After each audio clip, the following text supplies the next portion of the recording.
All right, welcome to Johnny's instructional video on working your new 1956 Voice of Music record player. Wow. So, real quickly over on this panel, if you want to come over here, you've got, this is going to be your on and reject switch. This will get you started, and it'll Does also... it work in real life? Can you reject in real life? Yeah, right. Okay. And it's also going to let you skip albums if you decide you want to just go to the next. Sweet. The knob on the right here is your volume control. Yeah. And this is going to give you more bass if you turn it to the counterclockwise, and it'll give you more treble if you turn it clockwise. Sweet. Okay, so we'll just do one record at a time. Let's just start with that. Yeah. So over here we've got your speed control. You got 16, 33, 45, and 78s. Roger that. If you're listening to a 78 record, you're going to have to come to your arm and you need to flip this little gold tab that reads LP. Okay. Flip it to the other side and now it reads 78. Sweet. So I'm going to leave it on LP for you right there. You drop your record on the spindle, which is a tall spindle. And what are we listening to? This is John Denver, Oh, Greatest hell Hits. Yeah. And then you take your arm, your loader arm, and what you do is you just take it over like this and it drops, holding the record in place. Nice. And you're pretty much set up to go now. You come back over to your on and reject button, and you just go ahead and push this in, and you're ready to go. It's just going to start up. It's going to drop the album. The needle will go right into position. Nice. If the needle goes past it, that's something I can't explain. It's age. Right. So you just have to lift it up and start the album where it should start. Beautiful. Once the needle is over the vinyl, you can kind of manually move it wherever you want. Now, don't you also hear Nick Drake in there? We gotta see if he's Now a that you John mention it. Denver fan. We gotta see if he's a John Denver fan. That is beautiful. If you want to end an album early, like you're not going to get through it, you're out the door, all you got to do is hit that same on button or the reject button. Right. And it'll finish your record for you early. Let's try it. Fantastic. And now you can sort of just walk away and you're done. And it was known for the double stack. Yeah, so now let's check out your double stack. Do you mind? We're only 2:20 in. We got another 40 seconds. Okay, I'd cool. say. So, you take the arm up, you take your stack. I would recommend no more than 3. Even though it says 12, it doesn't work. You put the 3 on the spindle, arm over, and everything else works the same. Holy cow. Play. You can just stack them one right on top of each other? Yeah, there's 3 records. Watch, the bottom one is going to drop.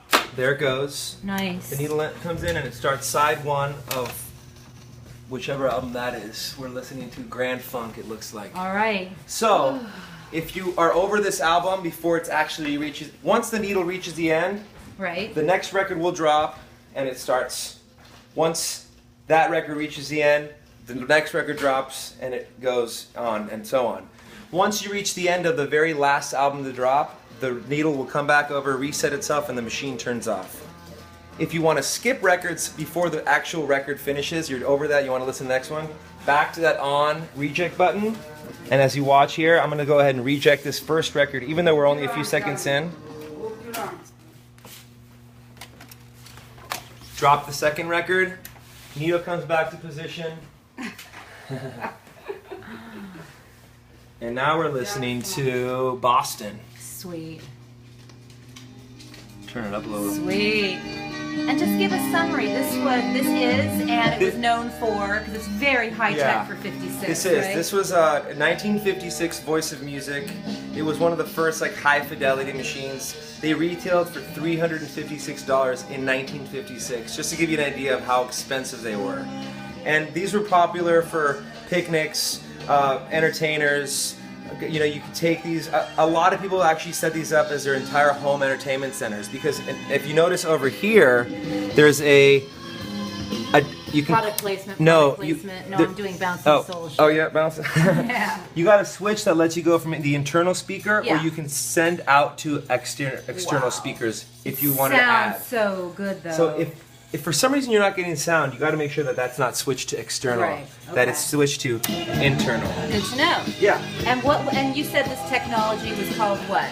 The sleeper. Well, this has the stack loader, which lets you lets you listen to multiple albums. Right. And then when you reach the end of your last record, the arm comes back, resets, and it turns off. It's called Sleep-O-Matic. Wow.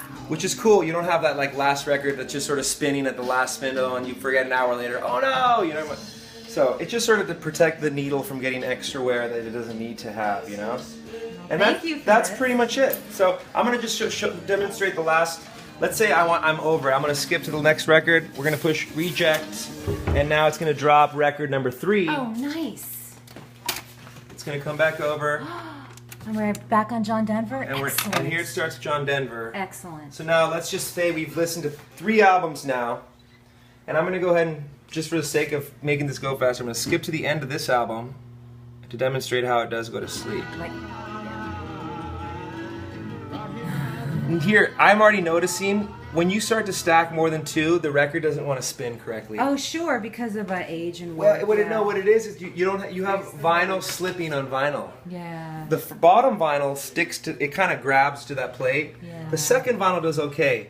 Once you get to the third, sometimes it's fine, but you might notice, like if you start to notice variations in speed, just take the third one off and listen to 2 albums at a time. That's how I did it. It's reset itself, and it's shut off. Perfect. So you can listen to albums as you go to bed, you know? Sweet. I intend to. And that's about it. Like, oh, the last thing. If you wanted to listen to a 45 record, most 45s nowadays have this, which is so you don't have to do anything. But if your 45 has the 1.5-inch hole, right in here, this is your 45 adapter, and it just comes off.